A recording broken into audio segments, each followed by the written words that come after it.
don't know if you're a Medium subscriber, but if you are, you really should follow Adventures in the Free World. She doesn't reveal her real name, but she writes some pretty good stuff. No, Karen, you don't get to tell me how to vote. Nothing is more aggressively entitled than asserting the/our priority is to defeat Trump into a conversation, as if your priority is or should be anyone/everyone else's. My priority is to defeat the bipartisan neoliberal hegemony, and you don't end neoliberalism by enabling 50% of the criminals that perpetuate it. First off, only the economically safe and sound are so tone-deaf as to tell the dispossessed that they aren't worth healthcare, labor rights, affordable housing, and a planet to live on, all because Trump makes you feel icky and you want to go back to brunch. Save your excuses. I never said you aren't worth it. Just wait a while on some more incremental change, and we'll get it for you eventually. I see you, and you should be ashamed of yourself. I need healthcare now, and I need this planet to be off fossil fuels in the time frame that 30,000 climate scientists have unequivocally specified. Your doctrine of gradualism is in the way. Will Trump give it to me? Of course not. But I'm damn sure not propping up the people that sabotaged my chances of getting it twice. Second, it's arrogant as fuck to tell people far more politically literate than you what their priorities are. And if you haven't even accurately identified the problem because of your partisan mental fog, you aren't politically literate. Without a basic understanding of the fundamentals of how our system works, of which the Democrats are entirely a part, you have nothing to contribute to the conversation. Ideas like, yeah, the Democrats are bad, but not as bad as the Republicans, and Democrats all stand for the same things. We just disagree on how to get them. Are lies that survive due to decades of social engineering, propaganda, the machinations of the liberal class, and the fundamental ignorance of the voters. To see things clearly, start with economist David Harvey's A Brief History of Neoliberalism and work from there. Don't have time to read books? Here's the condensed version in interview form between Harvey and Pulitzer Prize-winning author and historian Chris Hedges. There's part 1, part 2. Hedges' book, Death of the Liberal Class, is also a must-read. Then read Naomi Klein's The Shock Doctrine, or at least watch the film. Four Horsemen is another stellar film to understand the neoclassical economics models that have governed all of the Western economies since shortly after JFK. There! Source material has been hand-curated for you, hence eliminating any excuses for remaining ignorant. The source of all the fear-mongering about Trump is the Democratic Party elites themselves, who have made infinite gains in both profit and political capital with the ruling class under his presidency. Even better, they get away with symbolic gestures and fake outrage as they pass his entire legislative agenda unnoticed, and then when Americans get pissed, point the finger at the GOP. The linchpin to the whole grift is that the party bosses get rich off horrible policy and don't even have to try to do anything for the people in the process. As long as voters keep buying that, the party will keep selling it, even if it means taking election losses to stay in control. You really need to see this picture of the Hillary people crying. Okay, did you see it? Good. The petite bourgeoisie, aka the professional managerial class, PMC, has similarly benefited in that the party gives them cover for protecting their class privilege by allowing them to appear virtuous on liberal cultural issues. Don't be fooled. They might be with you on abortion, trans rights, and gun control, but they'll let you die in the street right in front of them if letting you have health care means having to give up any of their perks or even a few $100s in taxes. It's also about status for them. The PMC, the professional managerial class, talks a good game about social, racial, and gender justice, but always remember the old maxim that if everyone is king, then no one is king. You can't convince yourself you ascended to the top of the meritocracy deservedly on your own talent and hard work alone if you support the kind of redistributive policies that mean everyone now under you gets to share in your glory. Make no mistake about it, Even the Sanders-supporting professional managerial class types want to be the king more than they want you to have Medicare for all. This is me speaking. That is a huge point. Even the Bernie supporters, who are comfy, have a hard time letting go of their own status. And it's their privilege that allows them to even think about voting for a corporatist like Joe Biden. Don't let them tell you that it's your privilege that keeps you from refusing to vote for Biden. That was a clever twist that the David Brock types did. Back to the story. Make no mistake about it, even the Sanders-supporting PMC types want to be the king more than they want you to have Medicare for all, and if you do get it, they want to be the ones to deem you deserving, means-tested, so not for all then, and be recognized for their charity in bestowing it upon you. Affluent Democrats are all for having diversity among the petite bourgeoisie, professional managerial class, in the C-suites, boardrooms, and at their fundraising dinners, but not outside their own class. After all, power doesn't mean anything if everybody gets to have it. Yes, she's talking to Bernie people. Affluent Bernie people who will vote for Biden suck just as bad as Trump supporters. Maybe worse because you care even less about working class people than they do.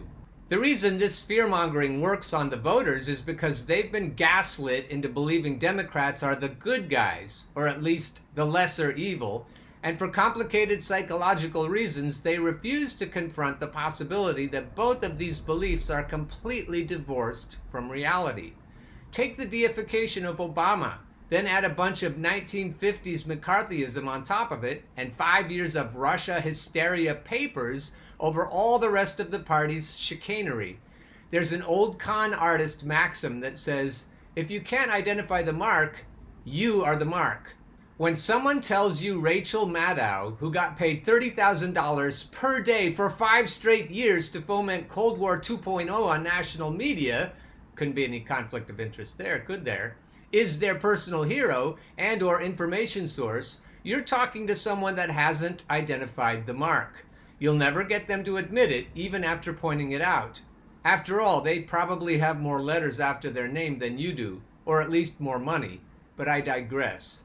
Yeah, Trump is awful, but he's got 4 years, while Biden and Harris will suck all the oxygen out of the country for 16, collapsing the economy for all but the rich, selling us out even further to corporations, and speeding us off a climate cliff. Meanwhile, Trump hasn't been any worse for my life or millions like me than Obama or Bush II or Clinton. The doctrine of endless war, corporatism, and economic oppression of working people has remained consistent, and it always will, because this system works precisely for the people that designed it. Democrats elected the man by rigging their own primaries against the real-life interests of the people they pretend to represent twice in a row. If they don't like the extremely predictable results, it's not my problem. I think it's interesting when she says they elected the man, I assume she means nominated the man, even when they nominated Hillary. She says they rigged their own primaries against the real-life interests twice in a row, so that's probably what she means. The man. Hillary is the man just as much as Joe Biden is. If they don't like the extremely predictable results, it's not my problem. If they want Biden to be president, they can be the ones to get him there. If those numbers aren't enough, they should have thought about that when they were waging war against leftists and telling us our lives don't matter. My advice to leftists feeling bullied by this drivel is this. When you've known enough narcissists in your life, you recognize the cycle of narcissistic abuse a mile away.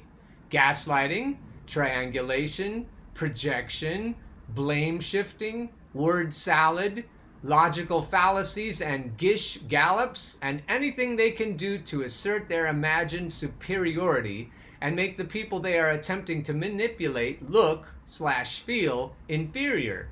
The cycle is obvious as fuck among the liberal class, and like all toxic people, sneering, snarling, menacing, elitist asshole people, when you call them on it, they say you are the one that is privileged. Don't play their game. Be unmanipulatable. Life is better that way. To the rest of you, I don't vote for warmongers that commit mass genocide around the globe. implementing a 360-degree domestic surveillance dragnet to silence dissent. I don't vote for people that perpetuate a system of failed economics that has done nothing but create war, misery, military dictatorships, terrorist organizations, and drive the planet toward extinction while telling us it's the only system they'll ever let us have. I don't vote for people that wage war against the real-life interests of millions of working people and oppress them into a state of perpetual wage slavery and debt peonage for their own gain. I don't vote for people that rig their primaries and ignore the demands of the people they in turn demand give them their votes. I don't vote for gaslighting sociopaths that blame shift, project, triangulate, logical fallacy, and word salad the masses into supporting the very people who are screwing us over.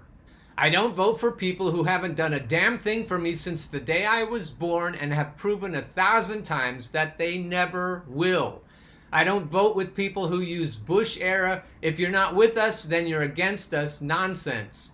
Trump supporter, Russian asset, to attempt to bully me into abandoning my priorities in favor of theirs.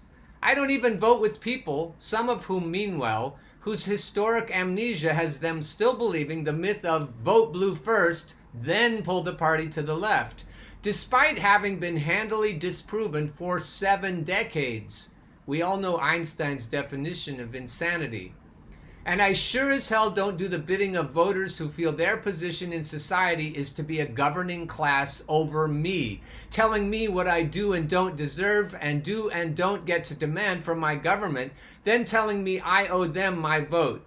I'm not on their blue team and I don't owe them a damn thing.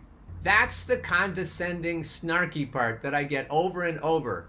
When the blue team is explaining things to me, that's how they sound, that they want to be a governing class over me, and it's audacious for me to try to tell them what I want from the government. How dare I? How dare we? I sometimes tell them that I hope that when the rioting starts, that their cars get turned over first and their shit gets burned up first. I hope the rioters come straight to their neighborhood right off the bat.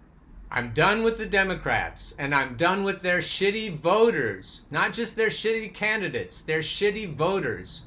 Only when we stop giving them what they want will they finally learn to stop messing with us. This should not be hard to grasp, and it should not need to be explained. The failing is in the people who refuse to get it, not in those of us who have walked away from the party.